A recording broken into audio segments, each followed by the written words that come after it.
영화터는 기자입니다. 보통 2주에 한 번씩 찾아뵈었는데 오늘은 한 주를 앞당겨 봤습니다. 지난 15일 개봉을 한 마블의 신작 앤트맨과 와스프 퀀텀 매니아 때문입니다. 이 시간에는 발음을 하기 쉽게 앤트맨 3라고 표현하겠습니다. 앤트맨 솔로 무비의 세 번째 영화이니 사실상 맞는 표현이기도 합니다. 우선 이 영화를 위해 저희가 녹화 일정을 좀 조정해서 찾아뵈었습니다. 일정을 조정할 정도로 급하게 코너를 마련한 이유, 그만큼 영화가 엄청나게 재미가 있어서 마블의 흥행불패 분위기가 재현될 조짐을 보이고 있어서 죄송합니다. 그냥 담백하게 처음부터 밝히고 들어가겠습니다. 재미없습니다. 정말 재미없습니다. 심각할 정도로 재미없습니다. 그 이유 구구절절 설명할 수도 있지만 그냥 간결하게 몇 가지만 얘기하고 끝내겠습니다. 그럼 시작하겠습니다. 앤트맨 3의 서사는 앤트맨 2편, 즉 앤트맨과 와스프 이후 스토리입니다. 2대 앤트맨 스콧 랭, 그리고 2대 와스프 호프 반다인, 여기에 1대 앤트맨이자 호프의 아버지 행크 핀 박사, 그리고 1대 와스프이자 호프의 어머니 제닛 반다인 박사. 여기까지는 앤트맨 시리즈를 보신 분들은 익숙합니다. 그런데 이번 3편에는 한 명이 더 추가됩니다. 바로 스콧의 딸, 피넛이란 애칭으로 불렸던 캐시 랭입니다. 이번 3편부터는 10대의 성장한 모습으로 등장합니다. 이들은 함께 생활하면서 가족을 꾸린 채 행복하게 평범하게 살아갑니다. 물론 세상은 스콧이 영웅 앤트맨인 걸 다 알고 있습니다. 호프가 와스프인 것도 압니다. 그런 그들에게 당연히 위기가 찾아옵니다. 스콧의 딸 캐시가 똑똑한 머리를 이용해 할머니 제닛의 과거 연구 자료를 이용 양자 영역과 신호를 주고받는 일종의 내비게이션을 만들어냅니다.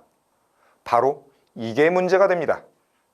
기계를 켜는 순간 양자 영역과 연결되는 포털이 열리면서 이들 가족 모두가 양자 영역으로 빨려 들어가게 됩니다. 그곳은 이미 어떤 인물이 지배하는 전혀 다른 세상이 돼 있었습니다. 바로 마블 세계관에서 타노스를 능가하는 전지전능한 악당 캉이 등장합니다. 캉은 이들 중 캐시를 볼모로 잡고 앤트맨에게 양자 영역을 벗어날 수 있는 비밀을 담은 무언가를 요구합니다. 대략적인 서사는 이렇습니다. 우선 앤트맨 시리즈의 핵심 키워드, 바로 양자 영역입니다.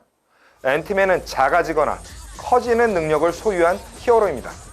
물론 시작은 작아지는 것부터였습니다. 그러다 보니 양자 영역, 즉 원자보다 작은 이론적으로만 존재하는 개념, 그 개념이 구성하고 있는 세상이 이 앤트맨 시리즈의 핵심이 됐었습니다. 후에 양자 영역은 어벤져스 엔드게임 속 사건 해결의 실마리가 되는 역할을 하기도 했습니다. 참고로 멀티버스와는 좀 다른 개념입니다. 쉽게 말하면 양자 영역은 여러 멀티버스로 이동하는 일종의 통로 개념으로 이해를 하시면 됩니다.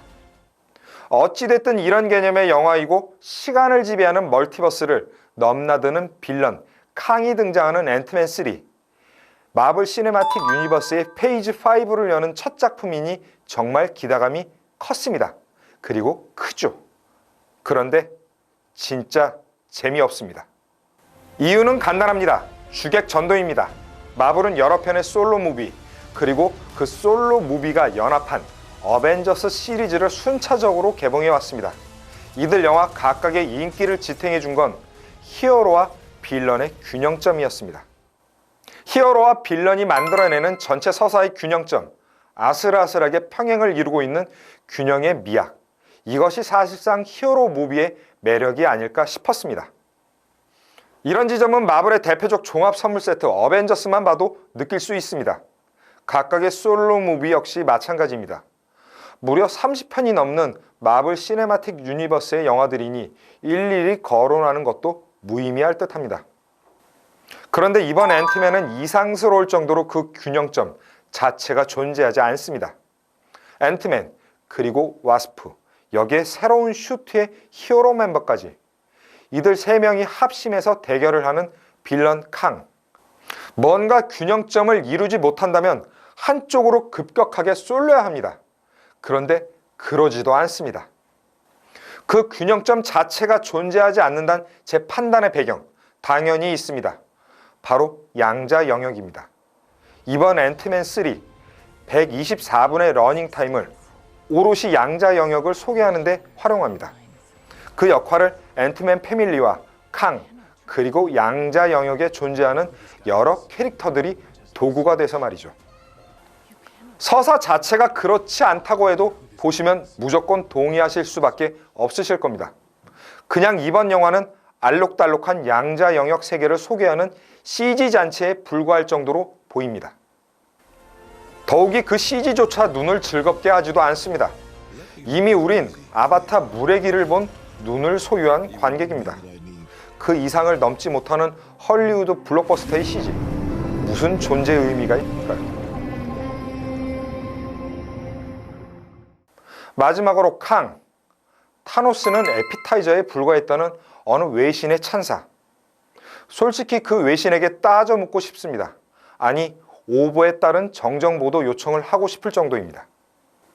뭐가 어디서 어떻게 무엇 때문에 캉이 마블 시네마틱 유니버스 속 전지전능한 빌런이란 것인지 정말 제대로 소개받고 싶을 정도입니다.